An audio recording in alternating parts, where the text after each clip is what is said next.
Dream on one more time on Twitter. What's going on, everybody? It's your boy PTK Blam back in the building with another episode of the Shop Podcast coming in hot. Another weekend, episode 204. We're moving. Appreciate everybody here in the chat as of right now. You guys know how we do every Saturday.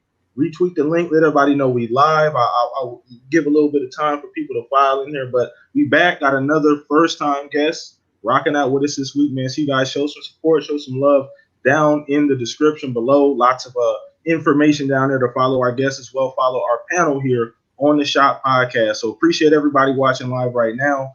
Come hang out in the chat. You guys know what we do. We have a lot of fun, talk a lot of shit. You know, we have a lot of fun though. At the end of the day, that's what really matters. But either way. As you guys can see, one of the amigos, actually two of the amigos, is not here presently. So shout out to Stag. Won't be on the show today. I think he got his first or second COVID shot. So hopefully that goes well. Hopefully speedy recovery for you, Stag. Mm-hmm. And then Pong, he's currently, shout out to 1080 Dragon. He's currently on his, I think, live stream as of right now or podcast right now. So he'll be here shortly when he can jump in. But we're going to go ahead and get started. We're going to start with our guest of the hour, man. This guy I stumbled upon some of his YouTube channel, and I loved everything I saw, so I wanted to make sure I reached out. You know what I'm saying? So shout out to you, Hustle, for hanging out with us. But let everybody know here where they can find you, what you got going on, and what's cooking up with you. Hey, ladies and gentlemen, I go by the name Hustle and Motivate. First of all, man, thank you for the invite. Hey, real quick, before I get into all that, how did you find me? Like, you said somebody retweeted my videos? Yeah, in my timeline. Yep. All right, hey, sound good to me, man. I definitely appreciate that. Ladies and gentlemen, I go by the name Hustle and Motivate. In the link, in the description is my Linktree. Because if you type in Hustle and Motivate, you'll probably find the song by Nipsey Hussle first, and you'll probably find some other stuff, but you won't find me. So I got a Linktree. You can follow all three of those things. And right after the podcast tonight, I will be with my team. And we will be playing Outriders. So, like, right after this, y'all make sure y'all can pull up on me right on my YouTube channel, man. And just go ahead and pull up on your boy one time. And if you like it, hit that sub button. You stick around, man. Stick around. I got some real special stuff in store, man. And again, I'm extremely happy to be here. I'm humble. Fuck it. Hold on. Let me talk my shit for a minute. Can I have 1 minute, please? Go ahead. Just have 1 minute. I appreciate it. When people reach out to me, no matter who it is, like, I appreciate it. Like all of it, it gives me an opportunity to be seen by, other people in different places. And yeah, I'll be humbled by that shit, man. And pardon my language. Can we curse on here? No, it's all good. It's all good. Okay, all right. I feel like I'm at home now. I appreciate y'all, man. We appreciate you coming out, man. Appreciate you coming out, hanging out. Got the topics lined up. I'm happy to be here. I'm definitely, yeah. All right, so let's go ahead and throw this over to you, Centurion, man. Appreciate you being here every single week, brother. I know you had some car issues earlier, but looks like you made it on time. But shout out to you. Let everybody know what you got cooking up. What is up? How's everybody doing? Thank you for joining us. It is Saturday night. It is time for the Shop Podcast. Man, I love our guest's attitude. First time meeting you, and it's very pleased to meet you. Definitely love anybody who definitely pushes hustle and motivation. So definitely, man, it's really nice to meet you. And let's get into these topics. Get into these topics, man. And we're gonna allow Pong to slide in here shortly, but man, we're gonna get to Mr. Velvety Voice, Fuzzy Belvedere. So get your cognac out, get your nice smoking jacket. Go ahead, Fuzz. Hi, what's up, everyone? Fuzzy Belvedere here. Glad to be here. Glad to meet Hustle and Motivate. Man, a lot of news these past few days, so a lot of topics to get into. So let's not waste any more time. Let's go. All right, let's dive in. So once again, you guys know what to do. Hit the like button. Let everybody know what's going on here at the shop. Retweet that link. Retweet that link on YouTube. Let everybody know what's going on. Let everybody know what's going on Twitter as well. Let's go ahead and dive right in. So you know what we do. Start with the poll of the week every single week, and I appreciate every single person that voted this week. So poll of the week, every Monday I drop a poll. Follow me on Twitter. You'll be able to check that out, and we talk about it here every single Saturday on the Shop Podcast. So this week was something a little bit different. I'm a big shooter fan, so this week's poll of the week was during their peak. COD and Battlefield were arguably on the same level, obviously, on the same level. Rank these 4 games from best to worst. So we had 4 options as far as poll of the week. We had Modern Warfare 2, Battlefield 3, COD Black Ops, and then looks like Battlefield 4. So it actually, the votes got split. So Modern Warfare 2, 34%, Battlefield 4, 34% as well. So they tied, and then Battlefield 3 coming in second place. Black Ops coming in last at 13%. So we'll start with our guest of the hour. Want to get your opinion. You know, I don't know how big of a shooter fan you were, but how are you ranking those four? Just essentially what would be the one you played the most out of the four at the time during their peak? Hey, I'm going to break the tie. It's Battlefield 4. I'm just breaking the tie. Okay. I'm not even, and listen, I ain't even no first-person shooter dude like that. Like, you know, I ain't the biggest fan of like those war shooters or Halo for that matter, right? But I'm not gonna lie, the most fun that I had was going over my homie house. You know, shout out to my man Infamous 995. Like we kick it. Like we was playing that game in particular. So Battlefield 4. I remember that was one of the first games I brought on my PS4 too. Okay. If I remember right, if I remember correctly, I bought that one. I'm ass at it. I ain't ashamed to admit it. But and I struggled, but I had fun nonetheless. So if I could, you know, break the tie, have like that, you know, if I could break the tie, it'd be Battlefield 4. Okay. All right. Nothing wrong with that. BF4 classic game, classic shooter, lots of destruction, big maps. But remember, and people forget, man, because I know Battlefield hasn't really been that great, you know, recently, last 3-4 years. But at its peak, Battlefield, COD, it was a toss up at that point a lot of times for people. So it wasn't as clear cut as it seems now. For a long time, it was a toss up. I was playing both like equally, so it wasn't always just Call of Duty at the top of the mountain. So let's go ahead and throw this over to you. Fuzz, get your opinion here. Out of those four, man, during their peak, where were you at, man? What was you playing the most? For campaign, I just edged out slightly would be Modern Warfare 2, but that's just from the campaign aspect of things. Okay. Then it's Battlefield 4, Battlefield 3, and then I was never really a fan of Black Ops. Even the zombie mode, for the most part, just didn't. I wasn't a fan. But when it came to online, Battlefield 4, hands down, the beginning of destructible. I can't even talk today. Destructible environments and things that was a huge step forward. You know, just the amount of players, because I think at the time it was like 32 or 64. 64, I believe it was. Yeah, because it was Rush. You had Rush, and then you had the one game type was 32. The other game type was like 64, I believe. Yeah, I remember wasn't that the first game to like actually do that? And I think that's why I bought that shit, because it was the first game to have that many players on screen at one time. I believe so, as far as multiplayer. I mean, Mag tried it back in PS2? Was that PS2 with Mag or 3? It was 3. PS3. Yeah. Oh, so that's some OG. I don't know. Fuzz. You remember Mag or the failed attempt that was Mag, Fuzz? No. You remember that? Okay. See, I do a little. I'm a gaming historian, but anyway. So yeah, it was one of the first shooters to do that successfully, I'd say. So you right about that hustle. Same with you, Fuzz. But go ahead, Fuzz. I don't want to cut you off, bro. No, but as far as online, Battlefield 4 was there. Where was that? And I actually started this previous generation on the PS4, and like Hustle said, it was actually one of my first purchases for the PS4, because I think Watch Dogs came out a year later and Drive Club came out a year later as well. But yeah, Battlefield 4 hands down for the online. Man, and it's funny because I'm actually surprised. I thought it was going to be Call of Duty in a runaway. To be 100% honest with you, especially Modern Warfare 2, I think that goes to show you where the demographics are at, to be honest. I just don't think a lot of people have played the older CODs, and maybe I read the room wrong on that poll, because I really felt like Call of Duty was going to run away easy. But if I would have put Warzone, I think it would have been, or like maybe a newer COD, I felt like it probably would have been a bit more lopsided. But either way, pretty surprising results on the poll. But last but not least, go ahead, Centurion. Out of the four, during their peak, which one were you playing more? Man, so I will be absolutely upfront. Out of all the games you listed, I have a lot of time invested in Battlefield 3. Okay, nothing wrong with that. No, but the funny part is, the time I'm talking is I had a friend at the time that we would just hang out and play Battlefield 3, and we would just pass the controller back and forth and play for hours just against anybody. And it was just the funnest thing in the world. And hey, man, I didn't get into online gaming until way after Battlefield 3, to where I was just starting to buy everything to play everything. So at the time, I kind of skipped on the other games. I pretty much put everything in the Battlefield 3.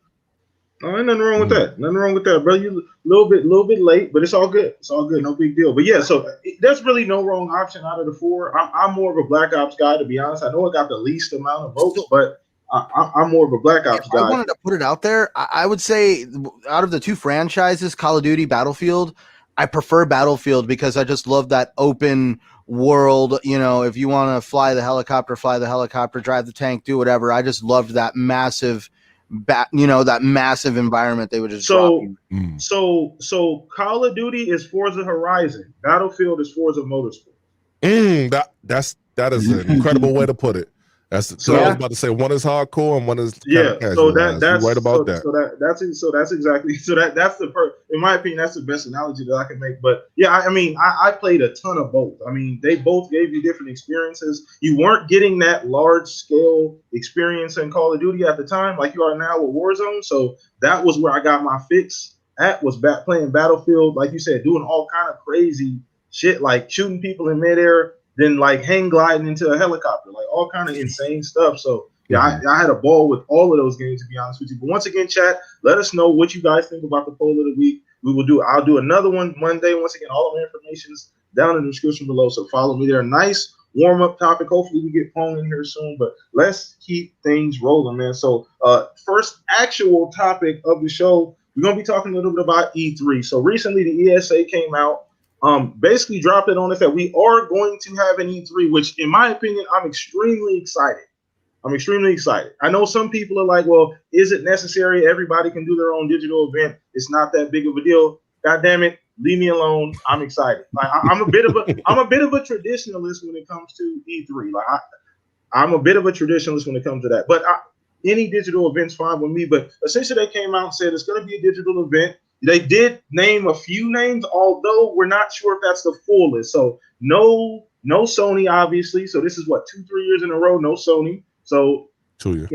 So Xbox is there. Nintendo is actually was on that list as well. Crazy. Surprisingly, yeah. So that's always good to see as well. Maybe they'll have some type of digital event. They do the Nintendo Directs anyway digitally, so it makes sense for this type of event. So we're gonna start with our guest here. See what you think as far as essentially E3 coming back. And do you think it'll ever get back to the point to where, we're going to get these big conventions in person again?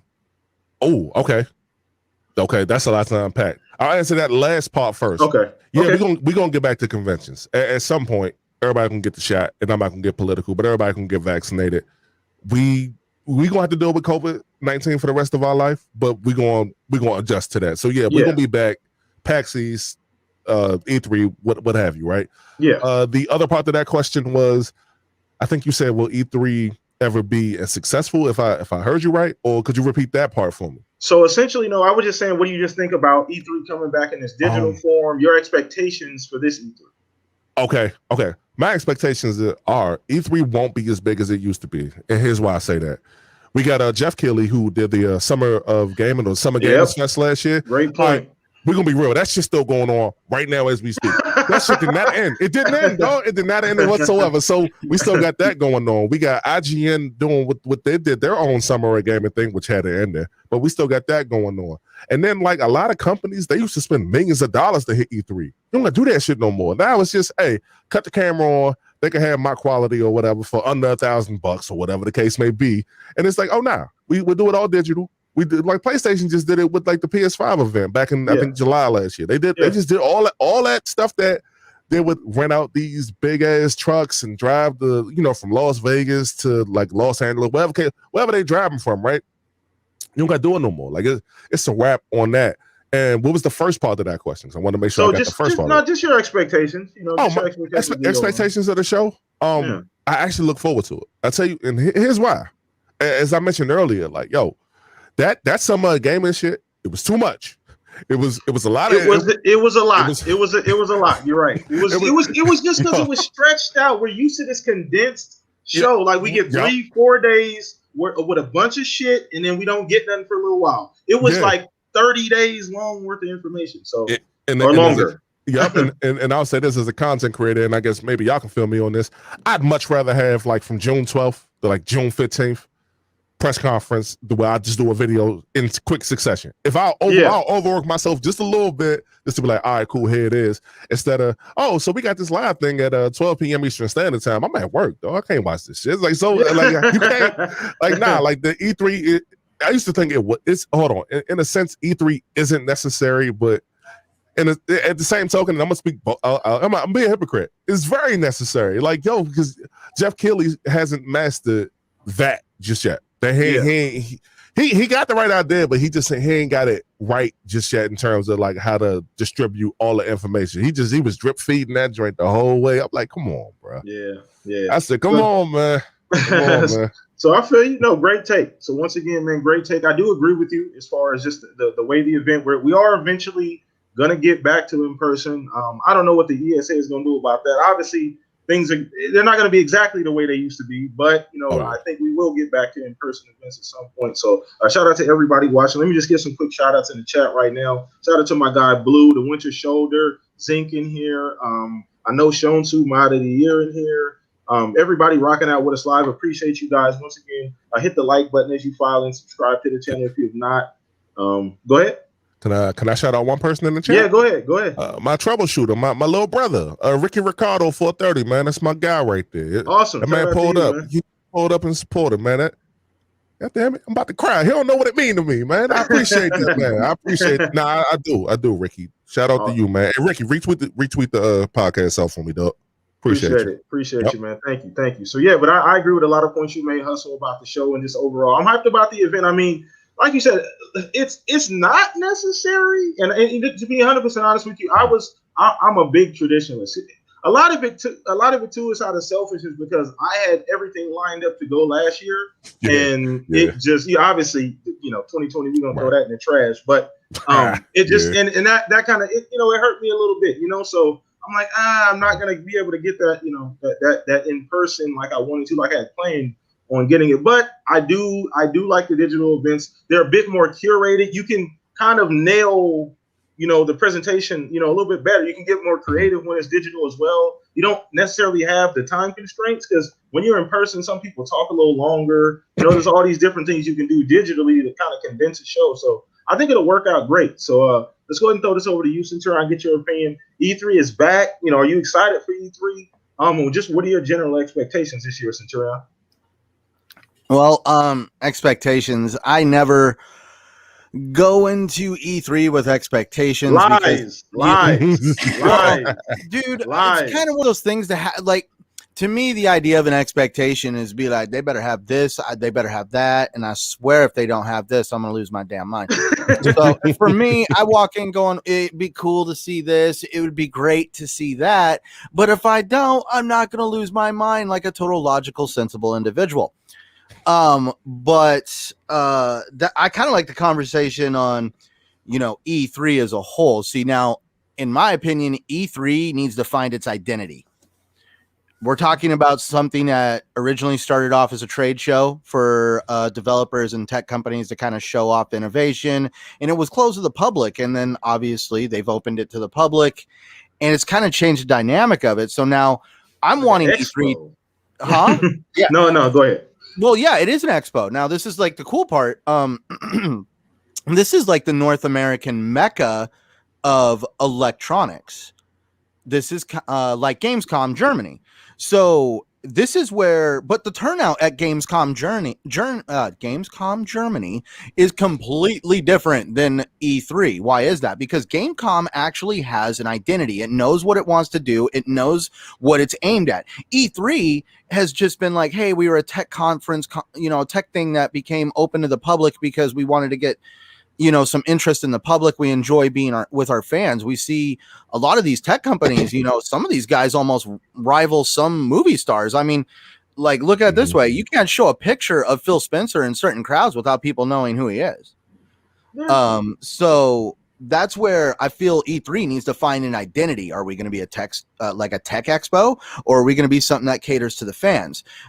Because obviously, if we cater to the fans, we should have stuff there where you come in. We have all these individual conferences throughout the day.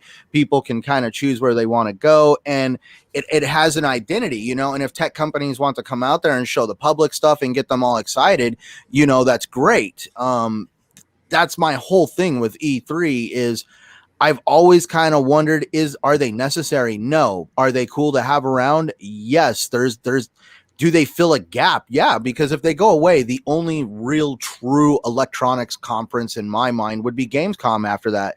And so I kind of find that, you know, how about, let me just be blunt. What the F? How is it one of the biggest consumer electronic markets in the world in North America does not have a decent electronics expo? Explain that. Well, I mean, there may be a few. So let's. There's a lot to unpack in what you said. So let me go back. I know I went off on an ADD tangent.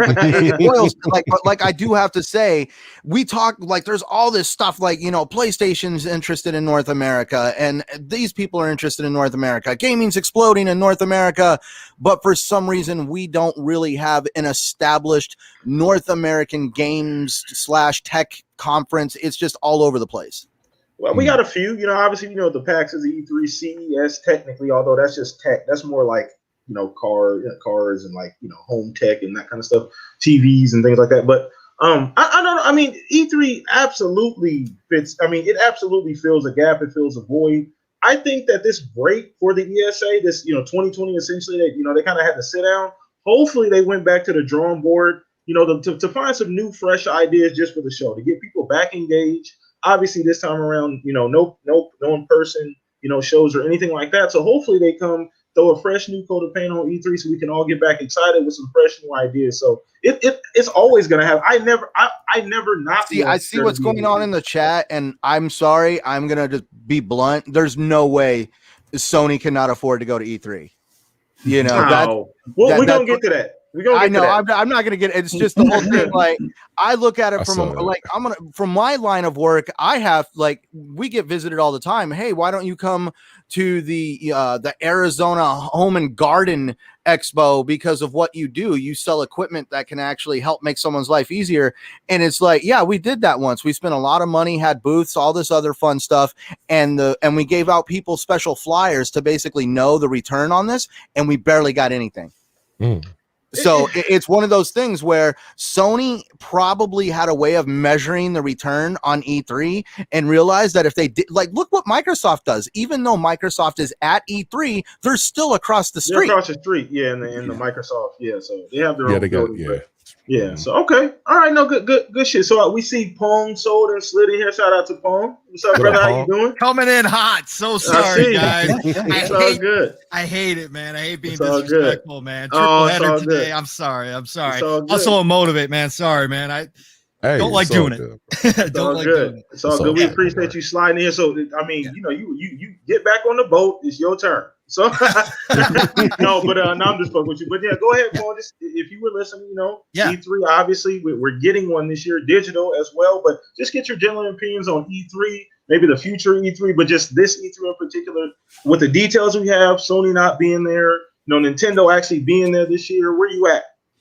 I'm at the point where E3 is important to the industry. Having that week of spotlight on your industry is important. Building that hype through E3 for companies is important.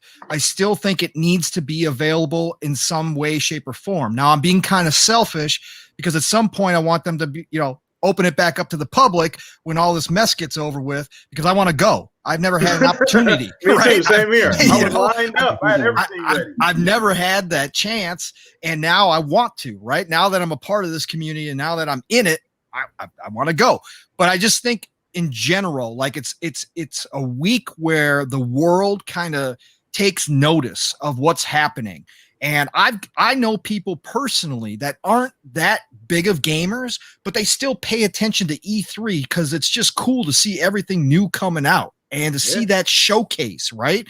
And I think it's important for E3 to bring it back to the public and stick around, because I think that camaraderie and that sense of community you can only find in so many places. right? And especially in the video game world, since most of us are all online. So I think that personal feel that E3 brings, and I know for a longest time it was really only, you know, for the devs and for the publishers and for you know, those people within the industry, and they just opened it up. But to me, it's still a place where everybody can get together and be celebrating the industry as a whole. And not only that, but again, the world looking down upon it as one of the biggest events that we have, and seeing the hype that's coming out of it with all the new stuff and all the new announcements and all the crazy stuff that happens there. And so I think it's important that it sticks around. And obviously Phil does too. I mean, Phil's on the board of the ESA. So, you know, it's going to be important to him anyways. But I think just from the standpoint of how much he cares about the history preservation and what it means to everybody, he wants to see it stick around. I'm really happy to see Nintendo jump back in. I know they've been doing their own thing, and obviously their Nintendo Directs do very well for them, and they don't necessarily need an E3. But I think from the standpoint of them, they recognize what it means to the community as well, and their fans love it just as much as the rest of us do, no matter what camp you're in, or if you're just a gamer in general, you just love it. I think Sony is kind of ostracizing themselves by being out of it. I think they're losing that connection in a lot of ways. We've seen some mistakes now that they've made recently that kind of seems, again, they've got a whole new leadership group. This is to be expected. You've got new people with new thoughts, new ideas, new vision, but that vision doesn't seem to necessarily involve their fan base, their core fan base very much, right? And I think that you when you start doing this kind of thing, and I know this isn't the first time, and I know they got their state of plays, but when you keep distancing yourself from some of the core aspects of a community, you run the risk of losing that base in a lot of ways. And the house of cards are going to fall down if you don't have that base, or you're going to just slip down the hill, right? If you're running up the hill and they're at the top of the mountain, don't get me wrong, they're the market leader. They're the dominating force outside of Nintendo as far as mind share goes. So they can go do their own thing. But if you cut off your leg while you're running up that mountain, you're going to fall back down. Okay. You need both legs, right, to get there. And so for me, I wish they would make a different decision. I wish they would reinsert themselves in and recognize what it means for a lot of people around the world as gamers. And, you know, hopefully that'll happen. Obviously this year it's not going to, but you know, again, if they trip and they stumble and they fall, sometimes that's when you wake up, right? And that's when you finally realize what's going on. And again, competition is great. We're seeing it right now. We're seeing it. And E3 is just a part of that. So I think between Microsoft and Nintendo being there, along with all the other companies that have been announced, we're going to get plenty of hype coming out of this E3, and it's going to pump up a lot of people, and it's going to be good for the people that are there, right? The companies that decide to do it, it's going to be a big deal because gamers are hungry right now. This is the golden age of gaming, and after what happened last year, gamers are hungry for information. Last year's debacles with all these little shows that they tried to patchwork together, and it didn't seem to come across very well a lot of the time. People are going to be looking at this E3 going, yes, finally we have some kind of normal back. Even if it's not fully back, we got some kind of normal back. Feels familiar. Feels familiar. So no, I agree 100%. I agree 100%. A lot of what you said, Pong. So great breakdown, brother. We're going to go ahead and throw this over to you, Fuzz. Just get your general opinion on E3 and it. You know, it's returned this year in a digital format, which is exciting for a lot of us because, like I said, I feel like it gives the ESA time. It gives them the opportunity to do something different. You know what I'm saying? It gives an opportunity to insert some new ideas in the E3, get people back into it because we need it. I need E3. I mean, I didn't realize how much I needed it until we didn't have it.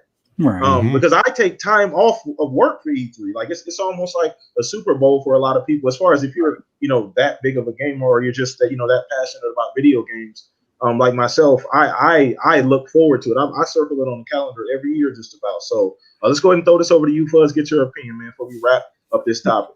Well, I'm glad that they're making a return. The biggest thing is compared to this previous summer, there's going to be some more consistency, or at least I hope, with it being condensed to basically a week as opposed to something spread out over a month or several months, and they'll have like a actual timeline of when these particular software companies, developers, or main manufacturers are going to do a display or put on their part of the show.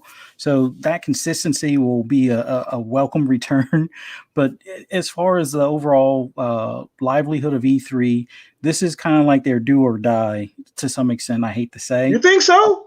Well, You think so? I think they're going to be successful as far as this week during June, when they have all of, with the exception of Sony and a few other developers making their displays.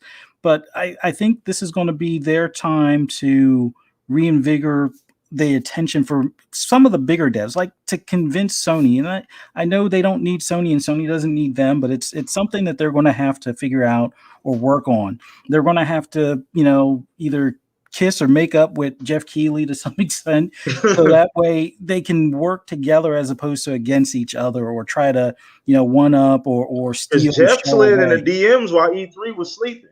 Yeah, Jeff slid in the DMs last year, like, I got an event. Like, Jeff trying to get his shit off.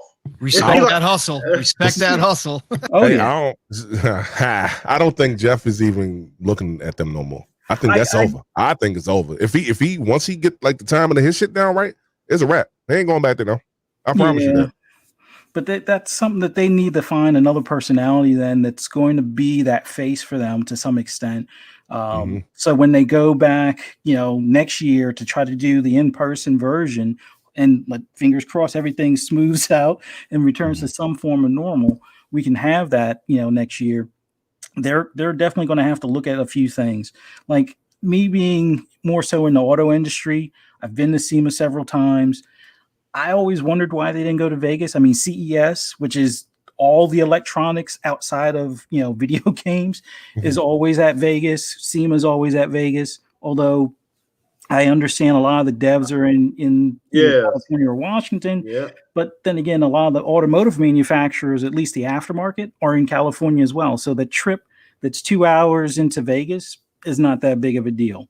And I think it would open it up to, as far as from an E3 standpoint, if they're going to allow the public after like the first couple of press days, let's say, because they probably, I think they need to go the same route as far as SEMA with opening it up to the public, but you do need to give the press the time to have like almost uninterrupted access to some extent, so they can get at least some of the inside scoops on the early shows. And then from there, like the last couple of days, bring the public in. But it's one of those things they're going to have to find their groove back type of deal when it comes to trying to propose that to other companies within that industry for next year. But this year, definitely looking forward to it.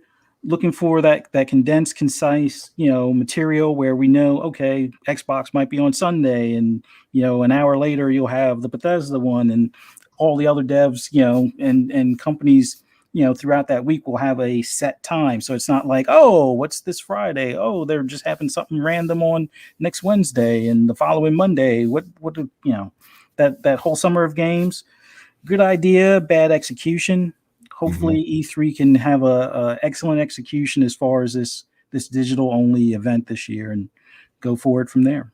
Hey, all right, I wanted to ask you one thing, Hustle, as far as just kind of elaborate on what we were talking about. So for you in particular, I wouldn't say a bigger surprise, it's probably the wrong way, but as far as Nintendo actually being at E3 this year and then Sony not being, which one to you was more surprising?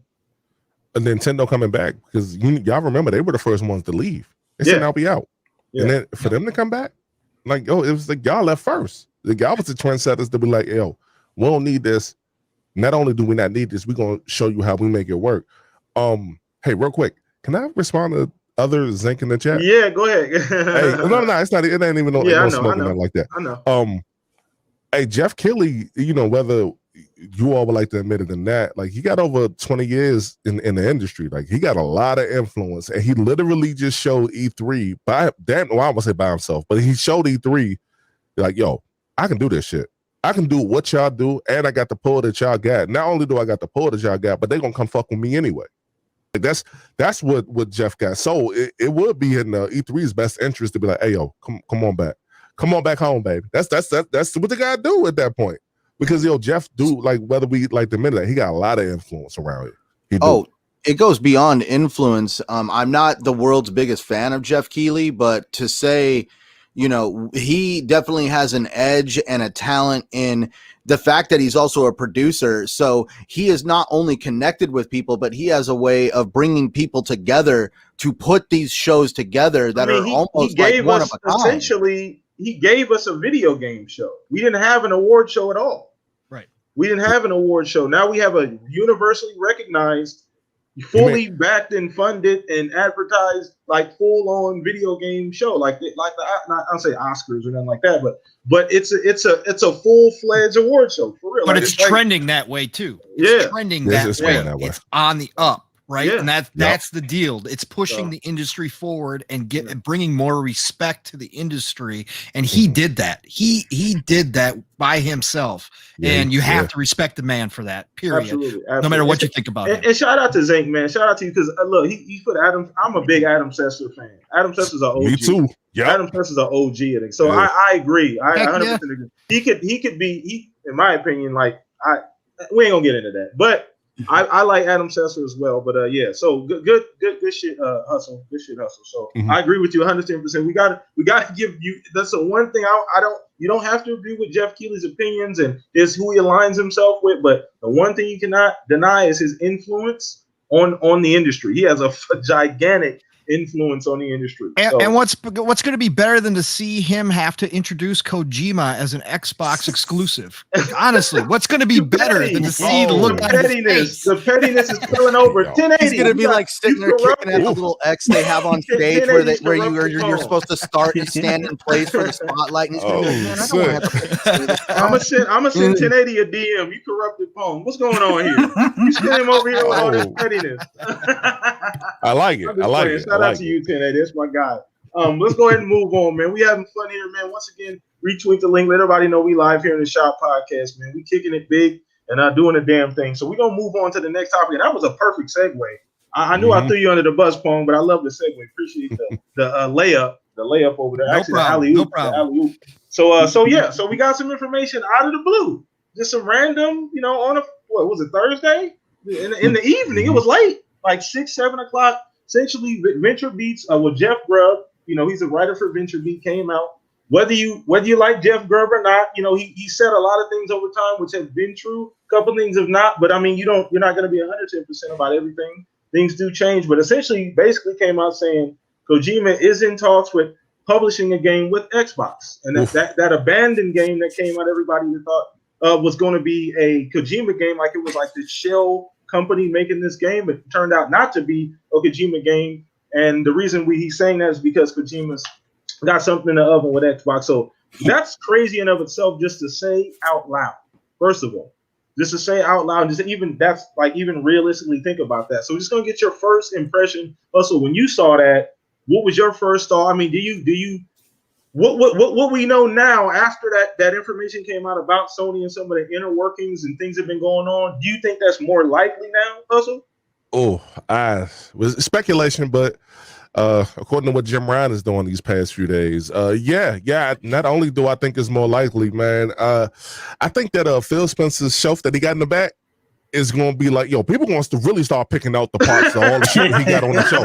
No, I saw it and I kind of laughed. I was like, what they talking about? Kojima over there with something, because he just signed that deal over there with them, with Death Stranding and having it over there and all that. Yeah. Mm-hmm. I'm like, realistically speaking, outside of the events that we just saw on Friday, I'm like, there's no way he would leave. What? Because I don't even know how that deal is structured with Death Stranding and all that. So I'm not how that deal set up.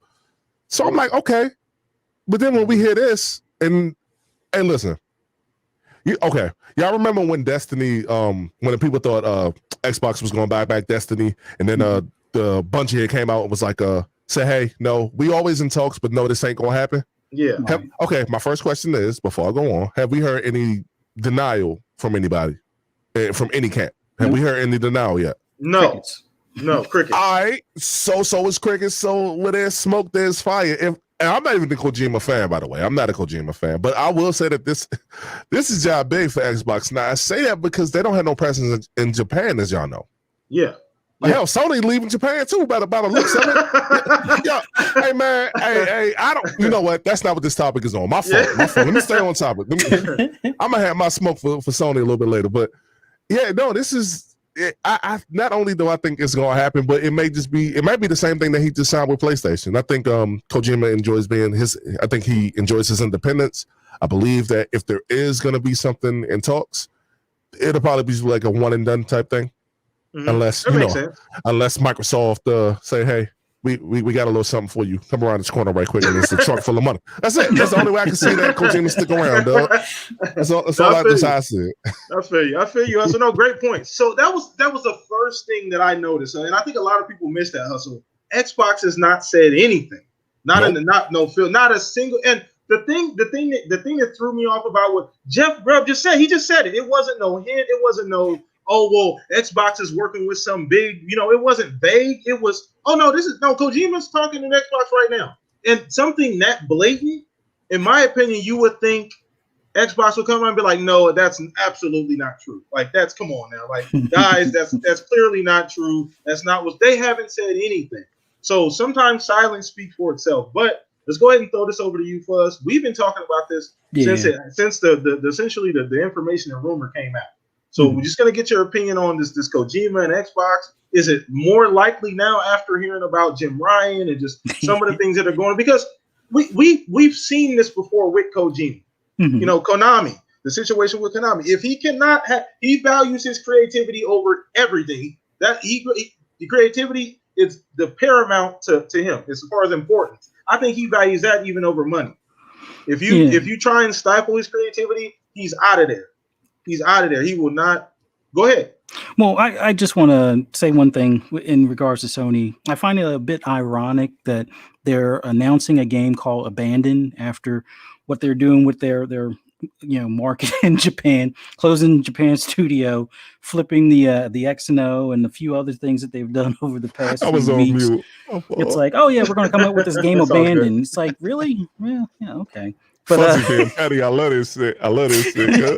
But yeah, when it comes to Kojima, like the whole thing, their silence, like they've been quick to shut everything down. Like the whole deal with the Elden Ring, Sega, all of that stuff. Halo being delayed and all that stuff. They shut that stuff down within minutes. Like it's not like the old Xbox where it's like, oh, it's like it could be true, maybe true, and then like a week later you'll get an official statement. No, they have those statements on social media in minutes. So the fact that there's no statement, it's crickets. We got the whole Elf on the Shelf deal with Phil Spencer and stuff. And Jeff even said it before. Pay attention to the stuff there. It's like I honestly want to do like a little skit type of thing where it's like a can of Coca-Cola and an empty box of ramen noodles or something. Like, oh, Xbox is taking over ramen noodles or something. But seriously, it's like we saw the Luden, was it Ludendal or the Luden statue? So it one thing leads to another. It was kind of odd seeing it there. We also saw the skull for Watch Dogs Legion, and we also saw a Switch up there. So are they buying Nintendo again? No, but I definitely believe Watch Dogs is coming to Game Pass. I figured once we saw that statue up there next to the Xbox symbol that something Kojima related was going to come, and there was rumors before that he was working with Stadia, now the Stadia is kind of like, we're out. Xbox can slide in there and take whatever they had, worked on as far as a deal. So yeah, it's interesting. No denials yet. We'll have to, I guess, wait and see until E3. But I would have figured they would have at least said something do like like they did with when the Xbox Series S was released, having the little monkey look over his shoulder type of thing. Like, whoops, I don't know what's going on here. Nothing, absolutely nothing. And so, like I said, sometimes silence, says a lot. So it was so straightforward. Like they said, okay, he texts Phil, like, is it okay if I say this? And Phil's like, go ahead. And he was like, okay, cool. And just wrote the article, whatever. But let's go ahead and throw this over to you, Centurion, get your opinion on this, this it seemed left field because prior to this, I didn't even.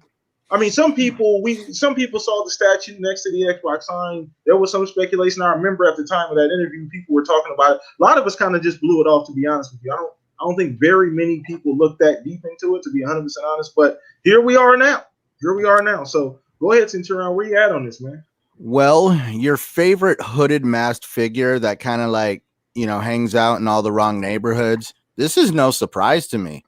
If you got, like, I'm almost like, man, if only people would watch my content sometimes. So, and that was just an inside joke. I appreciate anybody who has watched my content. If you don't, I understand. The only reason why I say I'm not surprised by this is because a long time ago, there was that huge rumor, myth, legend about how Kojima was doing something for Xbox. And I did some digging into it. And I didn't want to go off this like the bandwagon path. So I did some digging and I actually found a really interesting article that I still have the link to because I link all my sources in my content. Right. I'll go back and grab it. So it was written for Forbes and it was actually written by an individual for the New York Times sector of Japan. So this was written from an Asian market perspective. This just wasn't somebody over here making just all these claims. And the whole article started revolving around how PlayStation has actually had a major pullout from the Asian market over there. The rollout of the PS5 was handled by the North American marketing team. In the article, it basically said that the Asian marketing team was sitting on their thumbs. They had nothing to do with the rollout of the PS5. One of the main reasons why was because there's been the Asian version of the console and what everybody else gets, and it has to do with the X and the O button. Well, for the first time, PlayStation basically said to the Asian market, you're going to get the same console as everyone else. Well, I guess this is a big deal. So I saw in the chat, somebody said, well, how much pull does Kojima really have? Well, out here in the North American market, I wouldn't really know. In Asia, that dude is on a whole nother level. And it's a different world over there. I mean, like, literally, the fans got mad that they moved the X and the O button because it has to do with their culture and how the X and the O button, one means bad, one means good. And so there has been this major shift in restructuring the company. We've all seen that PlayStation moved a lot of their business from over in Europe and Asia over here to North America. And so since there's been this big pullout, we saw Kojima go for Stadia, and then all of a sudden Stadia pulls out. So now here we are. We see a man who has built a studio. He does not want to see his dreams fail. So him and other Asian studios at this point see all this pullout. And where has Phil Spencer been before the pre-pandemic? That dude was everywhere on a private jet all over Asia, Japan. I mean, like how many times a month or ever? Yeah, I mean, you couldn't go a few weeks without hearing that Phil Spencer was in Japan again or somewhere around there before the pandemic. Yeah. So he's been definitely making some ties over there, and it looks like it's going to pay off because while everybody all of a sudden pulled out and they're chasing all the dollar bills and everything that they can get from like games as a service and all other stuff that North America represents, I have always stood by Xbox really sees gaming on another level. They actually almost see gaming as art. And that is where Kojima comes in. And I think he's really seeing Game Pass and how it's really helping a lot of developers. And what if he has that top shelf idea that he really wants to get off the ground, but he has something he knows that will work that he'll put in Game Pass to make that large ball of money to all of a sudden fund his studio to make his top shelf idea. So, I mean, great points. This is the thing about the Game Pass element. And I think people aren't talking about the Game Pass element enough in Kojima. So one, I think the game that he pitched to Stadia was an episodic horror game. I think it was from what I read and or we're hearing, it was some type of episodic horror game. Fact. Okay. Game Pass. Fact. Episodic Game Pass. It's a smaller game. He can make them at his own pace. I don't know how much money they're going to cost. So people forget Kojima is a very eccentric individual. All right. And when he doesn't look at his games as games, they're like children to him. So anybody that's not going to allow him to raise his children the way he wants, I'm not dealing with you. Like that's it. Like there's either in or you're out with Kojima. Sony as well. He has a long history with Sony. But if they walked up to him and said, "We're not making that game. You need to make this game," he's turning around like, "Oh yeah, I'm out of here." So yeah, there's some other people that I can find to go help me fund my game, as well as I know people want Kojima Productions to be a first-party Sony studio, but it is not. He's still an independent studio they can work with and make games with who they want. So I want to make sure I throw that out there as well, because some people just hear Kojima and think, "Oh no, that's Sony." No, they're an independent studio. They don't have any ties with anybody. I also want to. My fault. No, I also want to say this about Game Pass too. All them deals that y'all see them make over there, like even with Outriders, all those deals are like structured differently. Yeah, so every single one individually. Yep. Yeah, and like that to me, I don't know how they making money, but I don't care. If I get all that shit for $10 on PC and I can just play it all, cool, I'll do that. I don't know how they making bread, but like all that stuff by it being set up so differently, everybody gonna get their bread. Ain't nobody unless they don't properly read their contract like the MLB thing, but everybody get their money. Oh yeah, absolutely. It's been proven time and time again, and so many devs have come out and already talked about the experience with Game Pass and how they've made their money. So many devs, dude. Everybody always wants to talk about like, how does Microsoft make money? PlayStation is that banger. We want to make a lot of money very quickly. They want to come in hot and heavy, make a lot of money very quickly.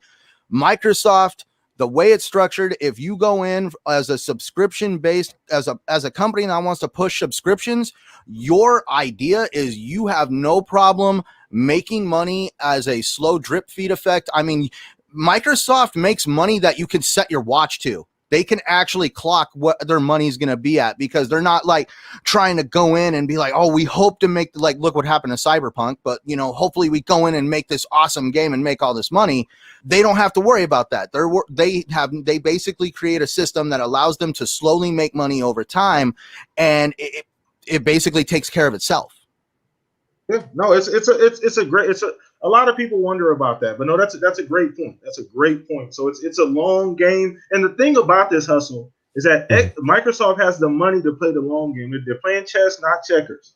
So it looks on the surface. I know a lot of times on the surface, it's like, man, all of these things are investments, because once Game Pass gets rolling, it pays for itself. Once you hit a certain number, once they get to 50 million, 75, they hit those milestones, it runs itself. It prints money at that point. I feel that, and with all the with at least with this third party acquisition for Outriders and Square and all that, and they're building these different little relationships. And if the Kojima thing is true, that'll be like another notch in their belt. When those first party games start rolling around, like, hey yo, look, Sony and Nintendo actually might be in trouble. Well, maybe not Nintendo, because 20 million people want Animal Crossing, but Sony might. It just might be we'll see some real competition. By the way, I got something wrong. I need to correct myself on. I don't like getting my facts wrong. It wasn't Forbes. It was for Bloomberg. I put it in the chat. Bloomberg. Oh, okay. Appreciate it. So let's go ahead and throw this over to you, Pong, before we wrap up this particular topic and move on and get some questions from the chat. So yeah, the Kojima situation, Pong, left field. Nobody knew it was coming. We didn't even think about it at all. We've kind of played around with ideas, but nothing really serious. So where are you at on this, especially after hearing the additional news about some of the inner workings with Sony and some, regime change and things just going on there? Do you feel like this is a slam dunk, or, is it, you kind of off of it? Nah, buckle up. This is just the beginning, right? So here's the deal.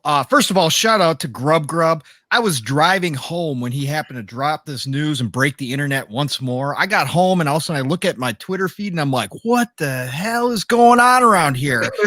and sure enough, here he is dropping a bomb on my way home late Thursday night, kind of a dead news week. And what do we get? We get something like this. And a follow-up, a lot of people didn't pick up on it, but he actually was in a chat on another show, and he dropped more information saying that he heard it's already to the attorneys. Okay. So I saw that. I saw that as well. Yeah. Yeah. So if it's already to the attorneys, this is a wrap. This is over with. Mm-hmm. Okay.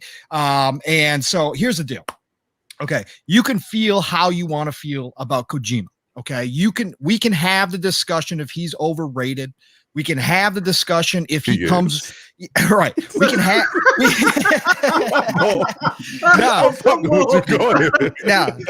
had to let that go. He had to get it out. Right. He was holding that in. Go ahead. I get it. Right. I get it. I'm not like a Kojima stan, okay? I'm not somebody who has loved every game that man has put out, okay? But the point of fact is that Kojima is still a draw, okay?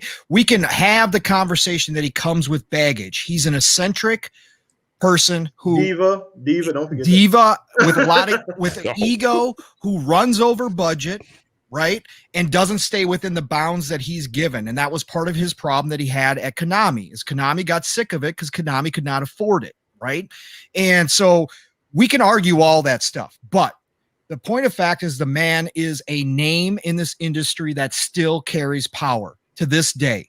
Okay, there are very few developers that you know on sight just by his face, right? Developers usually are unknown guys. We may know names, but we don't know them like as a personality or as a celebrity type status, right? Kojima is one of them. Okay, and that means something to a team like Xbox that are in the growth phase right now. And we have to remember that this is the growth phase. The coffers are wide open because they are trying to get their platform, which is Game Pass now. That is the platform. And they are trying to bring more people into this ecosystem and get eyes on this platform. And you do that by going out and making deals like this. Second of all, there is not very many companies, and Xbox and Microsoft might be the only one that can afford a Kojima at this point to go ahead and do this.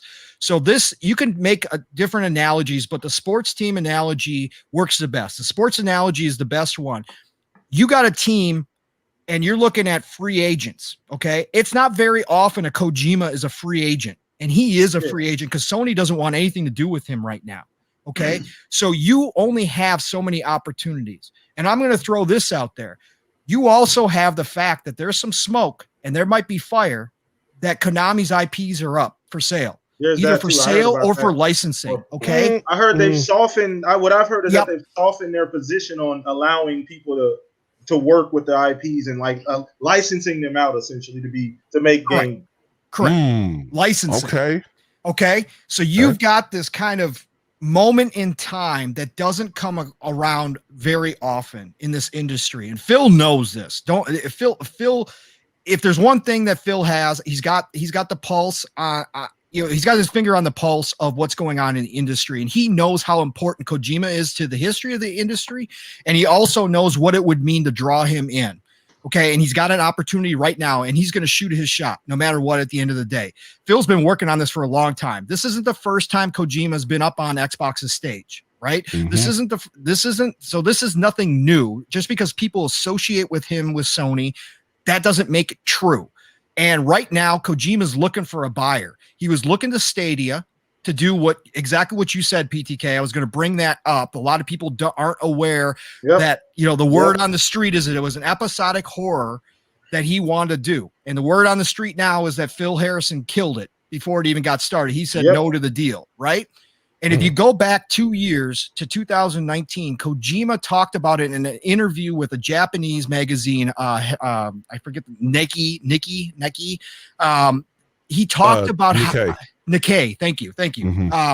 He talked about how excited he was for streaming and cloud gaming and how that could bring his games to all these different platforms, mobile, tablet, TV. It didn't matter. He was excited about that. And he had a big idea for a game that he wanted to do based upon that technology.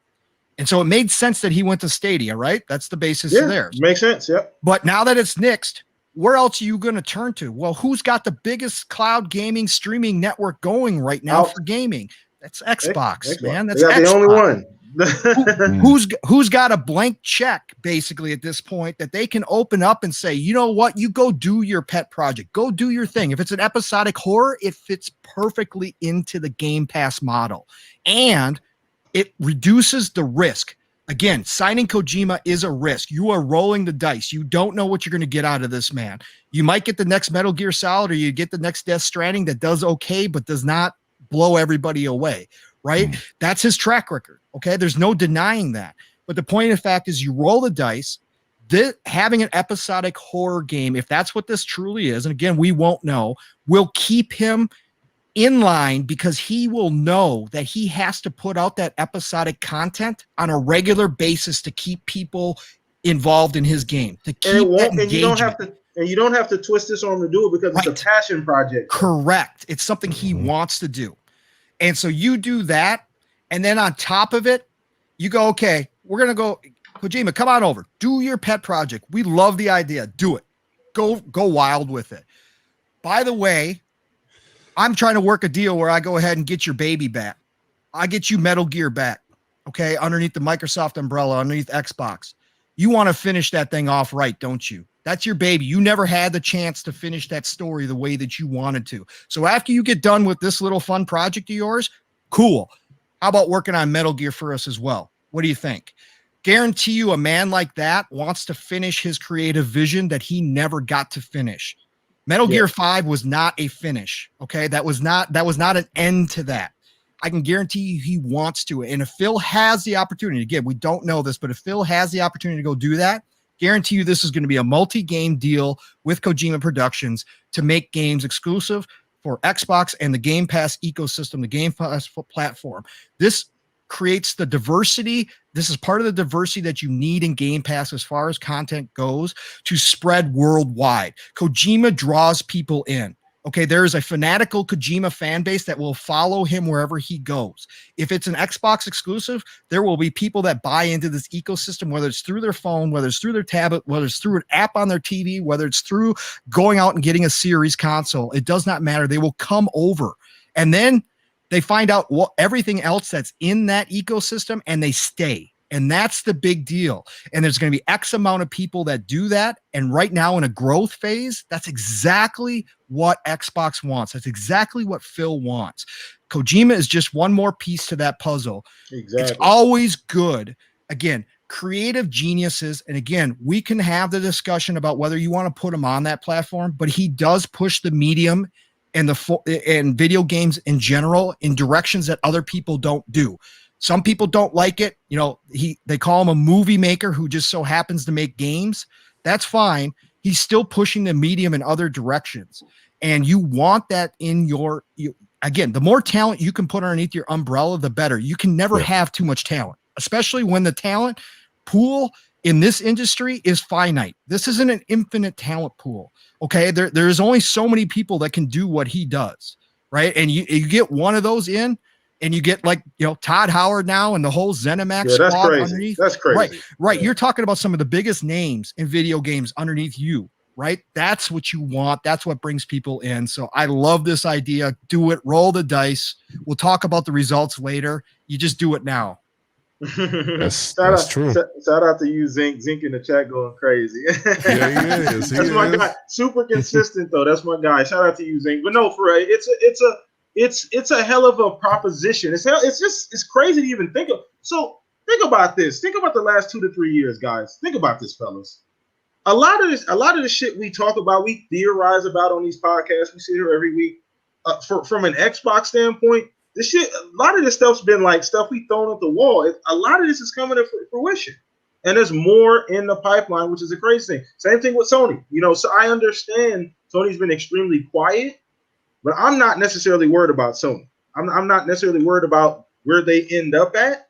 I think the only thing that can derail them is management and their vision. Yeah. It's the only thing that's going to prevent Sony from being who Sony always is. So hopefully they can because all Jim Ryan got to do is shut up and let people make games. Yeah, just be quiet, let people make games. Sony will be fine. That's the formula. That's it. So ultimately, we'll see where this Kojima thing goes. It's crazy to even think that this is possible. I do think the silence says a lot, in my opinion. The fact that no one said anything, not a single person came out and said that is not true. Not a single person has come out and said that is bullshit. That's not true. That's a lie. Like nobody. So we'll see where this goes. So before we wrap the show, we will take a few questions here.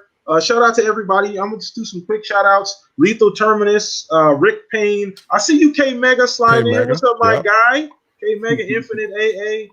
Everybody hanging out. Zinc. Everybody. Who's his name? Chuku Nagula. Shout out to you as well, brother. Infurious One. Everybody rocking out with us, man. Hit that like button, retweet. Let everybody know we here live. So we're going to take some questions. Throw your questions in the chat right now so we can get a few in before we wrap things up. So I know I saw And guys here on the panel, any question you guys see, go ahead and just throw it out. If you guys see a question in the chat as well, because there was a few of them. I know I've missed quite a bit. So Scroll back up. I'm gonna scroll back up here. I know somebody. Here we go. So, we'll do Infurious one. He had the first question here. He said, "Do you think that Xbox Series S will give Microsoft the console sales win in the long run, especially when the price of Xbox Series S eventually drops to $200?" So, I don't know who wants to take that question. If you want to take it, Hustle, go ahead, brother. Yeah. No, it won't. It won't until compelling software comes to it. And when that software does come, because going through Game Pass and all that, we gotta make sure it runs right on the Series S. Now, I know that there is a difference between the X and the S, and it's just the GPU, not the CPU so much. We just gotta make sure that the software is there. So once the game's hit, yeah, it's like that. Hey, listen, man. I wanted to say this earlier, but I didn't want to cut nobody off. Yeah, Phil tapped in, though. Like he did. He's in the somebody Matrix right now. like, if it's one thing, I'm gonna really give him credit. He literally turned that shit around. Xbox was going all bad last year. I remember how bad last year was for Xbox. And I know Xbox do, by the way. Yeah. But like it was pretty bad. And Phil slowly but surely just turning it around. And if they making mistakes on the PlayStation side, Phil's like, all right, cool. We just gonna do this. And now y'all heard talks about Kojima, dog. Kojima, I don't even like Kojima, but like y'all realize how big that is on that level out east. And then Sony seem like they leaving east. Seem like they leaving the east side or whatever. So I'm like, what the hell is going on? You got all the Yakuza games on Game Pass if you want to play them joints. Yeah. Things are shifting. There's a shift, man. Shit look crazy, dog. Just watching it in real time, following it should look crazy, dog. Yeah. So let's go ahead and let's see if we got anybody see any other. Got one. Go ahead. Go ahead and read it first. Oh, if the rumor is true about Kojima and Xbox working together, do you think Castlevania be on the table? Everything's on the table. Everything. I mean, after MLB, everything's on the table. It's tough. It's tough to say. So if you're saying Kojima's gonna make whatever he wants to make. Yeah. And if he doesn't want to make Castlevania, I don't know how passionate he is about that game. I mean, I don't even know his history with that game, but he's gonna make whatever he wants to make. I'll just leave it at that because I can't say he's a little different. Like you can't really. It's hard to say. He's not a guy you can just go to and say, "Hey, this is what we are looking for out of you." He'll look at you crazy, like, "Oh, that's good. You can get somebody else to go do that shit." Like, I'm not doing that. I'm gonna do what I want to do, essentially. And I mean, it's been successful over a majority of his career. But Castlevania, who knows? But I mean, I don't know if anybody else here wants to pose an idea for that question or what. Okay, I think I do. I think if that acquisition does happen, when we know Microsoft got the bread to get them IPs from Konami. We know they do. Yeah. I think in that deal, if that deal does come true, I wouldn't be surprised if Phil go over to him and be like, "Hey, all right, look, we got you. We're gonna hold you down, but you're gonna revitalize these other IPs too. Maybe not. And some of those will probably get handed off, right? Yeah, I can only imagine a few of those get handed off, but like the big ones, like let's say not Death Stranding. What's Metal Gear? Metal Gear Solid. Even Castlevania, but like everything else, like all right, we'll hand that off, but you got to do these too. It's probably a part of that deal, if anything. If like I said, if anybody got the bread to do it, it's Microsoft. Like that's $7.4 billion over there for ZeniMax and Bethesda and all them. Yeah. Like I'm sure if they really wanted to holler at Konami and them get all them pachinko machines and them games, they got the bread to do it too. They got the bread to do it too. All right. So we'll take a couple more questions before we wrap this thing up. Let's see. I think I saw one from Rick. He said, "What Xbox games gameplay you think will be at E3, and do you think it will be in engine or PC? Would be cool if gameplay is on console." So that's what we're waiting to see. I mean, I'm hoping to see some gameplay. Obviously, in my opinion, more Halo, multiplayer Halo, more than likely. Sure. Maybe some more campaign because the game looks completely different, at least from the screenshots we've seen, than what they originally showed. So I like to see the glow up there, the changes that they've made. I mean, there's so much. I mean, we already know of some things that they're already cooking up. I mean, anybody want to help me out here? Anybody think that, they as far as the in-engine or PC, I think we're going to see some, I'm hoping we do see some actual I think we're in-engine.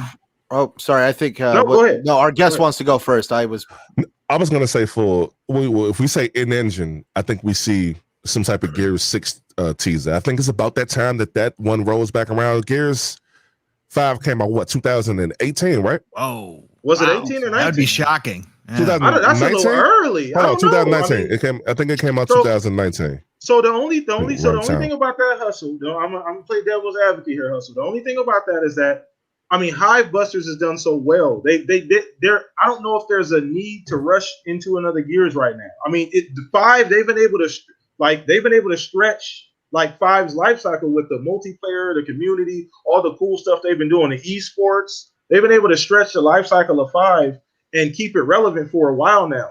So PTK, I mean, I'm gonna tell you what the difference is. Go ahead.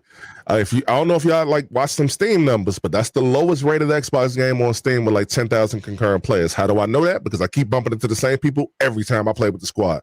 Now I understand that Gears 5 Hive Busters was successful, and if y'all haven't played that, please go play that shit. That joint fire, by the way. Yeah. That joint get a stamp of approval from me. The reason why I say it's about time for that joint to roll back around is because how Gears 5 ended. Like a lot of people were disappointed with that. A lot of people sadly are disappointed with the multiplayer. I call it my favorite chick in a red dress, and not to sexualize it, but it's like you with her, but you're not with her. Like it needed, like it's time for that joint to wind down. It gotta wind down, because it's fun for me, but I'm a little special in that regard. But it's about time that they need to continue that on, and they need to get that story back on track. The coalition got to really got to put their foot down with the next time around, because the game ends so abruptly.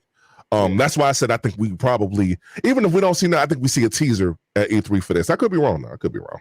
No, nothing wrong with that. Nothing wrong with that. So any other? We'll take 2 more questions, and we're gonna go ahead and wrap up the show. Can I? Yeah, go ahead. Say what I was gonna say real quick. Holy cow! Actually, damn. Now I had a brain fart. Here we go. It's all good. Like. No, what was the question again? That was the gameplay thing. Yeah. I think that at E3, there's this game that I feel like is running under the radar, and that is Scorn. Oh, yeah. I mean, that game, there's already been some pop-ups of some engine stuff back in the day. They've been very, radio silent. I've been waiting for them to reappear. That game looks... It's so gross looking, but it's so intriguing at the same time. Like it's man, I can't turn away when I'm watching it, but I feel so disgusted by the time I'm done. But no, for real, there's a lot of games. I'd even say a game like Hellblade 2 is sliding under the radar. We're gonna see Starfield. Yeah, definitely. Speaking of Hellblade 2, hopefully some gameplay from Hellblade 2 would be nice from Ninja Theory as well. So that would be great to see their how much progress they've made in that game, because I think that game's going to be fantastic. I think people are going to be caught off guard with how great looking and how, the world that they're able to build in that game as well. Maybe Forza, another Forza, the next Forza, maybe a little bit of that. That would be nice to see. Yeah. So I mean, it could be any number of things. I don't know if you guys want to include any of the Bethesda stuff, but I think they may be a little bit further off with a lot of their games. Compulsion. Wolfenstein might make an appearance. Okay. Indiana Jones might make an appearance too. That's true. That's a good. Ooh, yeah. They could really do their own E3 completely separate at this point. Oh yeah, they already had their own show. Yeah, well, they're gonna have. So that's the other thing. Bethesda's gonna have their own show separate from Microsoft, from what I understand. I could be wrong on that, but I don't that's know. What I thought I heard. Aaron, right. Aaron and I can't remember her name from Bethesda. They did confirm that they're working on some event. Obviously, they were super vague about it, but we don't know if it's separate or back to back. By just the tone that they said it in is that they had at that time at the time they just made it official as far as the Bethesda and Xbox deal, and they are just really starting to get into what they were really wanting to do. They weren't really able to talk, so I don't know if they're able to put together one solid big show in that short amount of time. Maybe it still will be 2 shows, like Pong said, back to back, possibly. They're probably working on how to transition between the 2 shows, because you got to imagine that ZeniMax Bethesda, however you want to say it, was working on their stuff already last year prior to the acquisition, as if they were going to do it normally. So I'm assuming that they're probably just trying to figure out how to actually schedule it and how to integrate both of them so that it's obvious that it is now all underneath Xbox, but still give them the stage that they need because they have so much content to show. So I think that's probably what they're working out. So. All right. So let's take a Infinite Double A had an earlier question. Go ahead. We missed. Do you think PlayStation has an answer to Xbox Game Pass with PlayStation Now? What I expect to see is a hybrid. I expect something out of them. They're going to have to pivot at some point and make some kind of offering. I mean, nothing's set in stone. I mean, they could be stubborn and stay the course and see how long they can ride it. But I think they're going to have to pivot at some point and try to make some kind of offering to their fans. I think it'll be a combination of PS Now and PS Plus. And I think they're going to throw in. I think this idea has been floating around for a while, but I think it is a great idea to kind of separate themselves. I think they're going to kind of Netflix. Yeah, they're going to throw in the other content that they have available to them, which is their anime division and their movie division. And I think they kind of mix it all in there and kind of make their own offering. I mean, it makes sense to do it that way. Yeah. Or Fuzz, you had an intriguing idea. I don't know if you wanted to share that since I just threw the baby out the window with Netflix. Go ahead. Well, I with them having that whole movie deal as far as for like the Uncharted movie and everything, I think they will partner with Netflix themselves. I think it'll be like $5 more to your Netflix subscription, or if you already have a PS Plus or a PS Now subscription, $5 more, you get Netflix added. I think they're going to find a way to make those not necessarily merge per se, but you get like almost like a package deal, like an added channel or added value. Right. Like EA Play, like Xbox added EA Play. They're just doing it. Yeah, exactly. Yeah. And it's viable. I mean, Netflix people, say you get your PSN, and your PS Plus, make $15, you get a Netflix, a standard subscription, maybe not the premium Netflix subscription, but maybe like just a standard one, along with that for a few dollars more.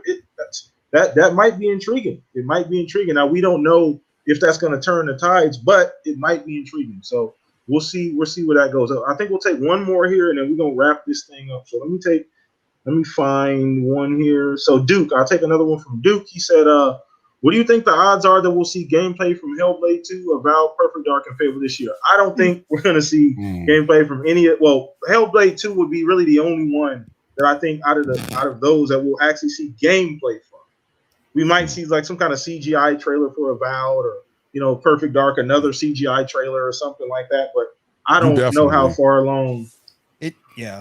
This year and next year is what the focus is going to be for this E3. So if they're thinking that a game makes it next year, we'll see something potentially. I still don't count on it because I think Microsoft is now moving, or Xbox is transitioning to more shows throughout the year because they're going to have so much content that they're going to have smaller shows throughout the year to show it all off. But I think there's a outside chance, that Avowed might be further along than we think, and it might be ready potentially for the end of next year. It might be ready for that big hit holiday 2022. So we might get a trailer out of that. Okay. All right. Anybody else want to take a shot at any of those? I think Compulsion's game, because Phyllis. Very good call, Fuzzy. Good call. Yeah, I think we're going to finally see what that game is about. I don't know if it'll be like, hey, here's the first gameplay and then download today type of thing, but I think that one definitely makes an appearance. Avowed, I'm hoping it's the next year. I know was it Say of Decay 3 is going to be I was going to say that too. A little bit further down the road. Stalker's a little bit further down the road, but that's not first party. But now that we're in testing phase for Forza, I would love to see something as far as motorsport, or even a Horizon 5, or do what I think Gran Turismo was planning, merge the two, have it like it's Forza World or whatever. I said that a long time ago, Fuzzy. I said that a lot, dude. I was talking about that last year, and people poo-pooed me and didn't think that was possible. I still think it is. Hey, let me ask you, Fuzzy. But yeah, like a Forza World, and just keep adding on to it as you go from both sides, from from the Horizon side and from the motorsport side. You just have some of the real tracks where you can have outside events outside the track, and then the regular racing inside the track. So, or you can race from track to track type of thing. Crazy. So, you guys all just gave $1 trillion idea away. You realize that? We should have kept this shit to ourselves. All right, can't keep doing this, man. We giving out free game here, but no, that's a great idea. Now, Forza is another one that I think. He also said Everwild as well. I know I saw Duke said Everwild. Yeah, I saw that. If they figured out what that's going to be, if they figure out what's going to be, I was going to say that too. Yeah, they don't know. They don't know exactly what it is yet. So, well, I mean, from the outside looking in, it doesn't seem that way. But they may have by now. I'm sure they know where they're going with it. But we just have no idea what we're getting. So, looks interesting, but definitely like to see more. But I think we're gonna go ahead and wrap up the show on that one, man. Today's show was on fire, chat. You guys are fucking amazing every week, man. But let me do my piece here and get to our guest of the hour here, man. First and foremost, Hustle, before you say anything, bro, greatly appreciate you just taking some time out to hang with us this weekend, brother. No problem, you guys show your support for this man. Great gamer, great person, better person than gamer. Just awesome. Oh, dude. That's for damn sure, because I'm trash at most of the games I play. I'm just gonna. That's not a high bar, huh? That's a low bar, huh? That is the lowest of bars. That is the lowest of. No, but shout out to you, man. Thank you for hanging out with us, man. You guys do me a favor. Please go check out his content, all his information. The link tree's in the description below. Do me a favor, go show that man some support. Everything you got going on over there, but I will let you tell everybody that as well. So let everybody, remind everybody where you cook up at and what you got going on. Hey, if one of y'all could just hit the link tree in the chat right now, that's the easiest way to find me, because you can't find Hustle and Motivate on YouTube without finding the song with Nipsey Hussle first. So I'm gonna keep it real with y'all, man. Like I told you, I had to leave at 10 or 9:45 and all that. Like I like it. I like it here. Like y'all dope. Like. Thank you, man. We appreciate it, man. Thank you. No. Thanks, man. Hey, first and foremost, I do appreciate the invite. I told y'all before, like I'm humbled, like by that. So I'm just me. I just be kicking, shit I kick and all that. But keep it up. Don't thank you, man. Appreciate let nobody get in the way, dog. Like outside the Arizona time zone, sir. Outside of that, don't let nothing get in the way. Nah, but for real, keep it up. Don't ever stop. I mean, we all helping each other here, and Hey, listen, man. I had fun here. Shout out to who was that? Pong Soul. No, not Pong Soul. What's the homie in the chat? Which one? Others Inc. Others Inc. Yeah, that boy crazy. Shout out to Others He's Inc, awesome. man. Every week, man. He's in a lot of podcast chats. He's got big opinions, man. I love that cat. Yeah, but y'all real good people, man. Hey, Pong, I didn't even know you did content. I see you in Iron Lord's chat all the time. I didn't even know you did content, man. So, I haven't been on Iron Lords yet, man, but that's hopefully someday, man. In the work. Nah, I mean, you reach out, I'm sure Cog will reach back, man. But everybody here, I'm gonna follow everybody here starting today. I already hit up what's that, Centurion? I hope I got your name right. Fuzzy, I couldn't find you, so hey, PTK in the DM, just go ahead and DM me everybody stuff. I'll make sure I pull up on everybody, man. It was a pleasure. Like it definitely was a pleasure. I'm gonna take a pause for the calls. I'm gonna take about 5 minutes, but I'm about to be back on YouTube. I'm streaming Outriders with the Troubleshooters, man. I am going to get into it. I'm gonna struggle a little bit, but I'm gonna get carried to victory. Goddamn it, Eric Cuts for the win is gonna carry me to victory. Ricky Ricardo was gonna carry me to victory. So look, I just hope to see y'all there if y'all can make it, man. It's all love. If y'all can't make the live stream, just go ahead and catch it on the recap, man. Catch the vibe, man. But I definitely had a great time, man. And thank you for having me, man. We got to do this again sometime soon, man. For real. Yeah, this is dope. I like this. Family now. You family now. But awesome. We appreciate you here, man. Oh, I can go in the refrigerator without nobody's permission. All right, cool. I got it. I ain't mad at that. That's after 3 visits. You know how I go. You got at least 3 visits before you go in the fridge. Now I don't have to watch you going into my bathroom at least. So you cool to go to the bathroom on your own. No, I'm playing, but now you good. But I appreciate you, man. Appreciate you. Had a lot of fun. You bring a lot of energy. You're a great person. Like I said, even better person than you are a content creator. But guys, like I said, if you're a fan of the channel, you're a fan of the show, check his content out as well, man. You will not be disappointed, I promise you. So once again, we will be doing this again at some point. He will be back on the show. I can almost guarantee it at this point, fellas. We appreciate you hanging out with us. So let's go ahead and throw this over to Fuzz. Buzz, you're not gonna wrap us up on this. What? Buzz isn't wrapping us up? No. Wait, my night's gonna be thrown off. You get I'm freaking done. No, man, I gotta go. I'm gonna be like Stag. I gotta go. Buzz, Dude, yeah, I'm going over with Stag. I'm gonna go hang out where Stag's at. Buzz is tired of carrying our sorry asses at the end of this show. All right, he's tired of carrying our sorry ass with his smooth velvety This is voice. worse than a bad Anthem joke. Oh man. Yeah, we still got that Anthem thing going. All right, go ahead, Fuzz. Hustle and Motivate. Thank you for joining us, man. Awesome. Glad having you on here. No problem. It's always great being here with you guys. Blam, Pong Soul, Centurion. Shout out to Stag. Hopefully he's feeling good. You in the chat, yeah. Yeah, I see him. Yeah. I see him. But yeah, I always enjoy being on this podcast. Always enjoy talking about my favorite hobby. Pretty much you can find me on Twitter at Fuzzy_Belvedere, PSN, Fuzzy_Belvedere, Xbox Live, Fuzzy Space Belvedere, usually playing Forza, Division 2, and more recently I'll be playing some Outrider. So yeah, just hit me up whenever you're online. Yeah.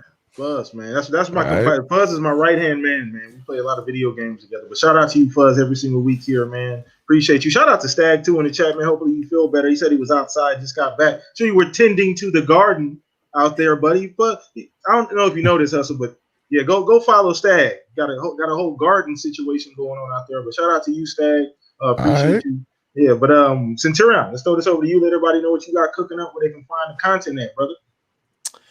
All right. Well, for starters, it was good to meet you, our guest, Mr. Hustle and Motivate. I mean, like, dude, likewise, man, it's always good to see people who use YouTube for what it should really be used for, instead of trying to like dig deep and, try to stir up some BS. It should be used as an uplifting platform, make people feel happy. Anyways. For those who, well, for real, man, I feel like I'm just like the crazy loon, or I feel like I'm the village idiot of like YouTube going, we all should get along. Anyways, for those interested in finding me, though, you can always find me at Centurion1307 on YouTube, Xbox Live, Twitter. If you want to kind of like follow me on Xbox Live, I will warn you, for some reason, I keep like playing Elder Scrolls Online like it's crack. For some, I don't ask me why, man, whatever. I was ecstatic when I found out Microsoft bought them. I was like, whoop, playing a first party studio now. So, anyways, but also, to stir the pot, I've kind of been released a previous video kind of like on, sorry, I hold the idea that at this point in time, Sony is excluding themselves from Microsoft. Microsoft has a lot to offer when it comes to studios and content. They have no problem putting Game Pass on everything, including a toaster. It is completely on Sony and their prerogative to exclude themselves from what Microsoft and the executives over there can offer. And yeah, there's a whole video on that. And then obviously I'm cooking up one now about, the whole idea of greatness has passed. Oh, shit. We'll have to check that out. I'm sorry, dude. Like, I'm sorry. I'm going to hold to the opinion that basically Jim Ryan is your guys' Don Matrick. You have fun with that hand grenade, and you have a good night. Yikes. Look at you. You setting the table for next week, man. You have smoke next week. Just remember that. Don't be mad when your dislikes is up next week either. All right?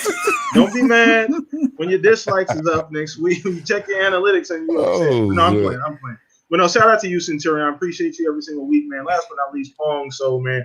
Sliding in late, like his home plate, brother, but appreciate you. Shout out to 1080p Dragons as well, man. My man over there doing the damn thing. So y'all go check out 1080 Dragons as well, man. He got a lot of good shit going on. But go ahead and let us know where you cooking up at, Pong. So yeah, man. Again, apologies, chat, panel. I hate doing that. Hustle and Motivate, man. You were fantastic. We've been swimming in the same circles some places in chat, so I've definitely seen you, and I appreciate what you do out there. But it was great to finally get on a panel with you. You guys know the drill. You can find me everywhere, Pong Soul. Follow me, I'll follow you back. So let's start with Tuesdays. You can find me on Double Barrel Gaming with Mr. Boomstick and Zemi. Xbox Factor Podcast starts at 12 p.m. Eastern, 11 a.m. Central. Find me there Tuesdays. Great show, great energy. Got a lot of stuff to talk about all the time. Friday nights, Xbox Ultimate with Fun Speculation, aka Shout out to Mav. Mav and Caitlin. Caitlin, his wife. Oh man, we got the Brady Bunch going on over there now. Now we've got 3-bit. We've got Psychonauts 8. We've got Assassin Lupa back in the house. And of course, we now have Lady AF as well. So come check us out, 9 p.m. Eastern, 8 o'clock Central Time there. Great show. Great. Just a great time, man. That's my family. That's my outside family. And then Saturdays, starting you off in the morning. We just had our third show today. Awesome. The Living Split Screen with Steel Rain and myself. Great show. We wake you up in the morning. Grab your drinks, whatever you're drinking, grab your breakfast, sit down, do your chores, morning chores, listen to us. We have a free-flowing organic show, as Steele likes to say, live, raw, and uncut. It's just me and him. We're chatting with the chat. Come check us out. The support from the community has amazing. We just went over 100 subs. Nice. Shout out to you guys, man. Yeah. Great start. And we just want to keep it rolling. So come check us out. It's an awesome show. That starts at 9 a.m. Central Time, 9 a.m. Central Time, 10 a.m. Eastern Time, 3 p.m. UK time for all of our European friends. Come see us. And then, of course, Saturday nights here at the Shop Podcast when I'm not showing up late, which never happens. But man, again, I am sorry. It's all good, brother. It's all sorry. good, man. We love it. But I appreciate you here, man. And last but not least, your boy, the host with the most, PTK Blam across the board. Hit me up on Xbox Live. You feel like playing some games. Once again, the Shop Podcast every single weekend. Saturday, 6 p.m. Mountain Standard Time. I'm leaving it at that. I'm not calculating anybody else's time. Forget about it. So, no, but I appreciate everybody for watching us. Like I said, hit the like button on your way out, retweet the link, subscribe to the channel if you have not. We will see you guys next week. Another special guest next week. I will make sure you guys know that by Monday. But peace out, everybody. Enjoy the rest of your weekend. We are out of here. Peace out.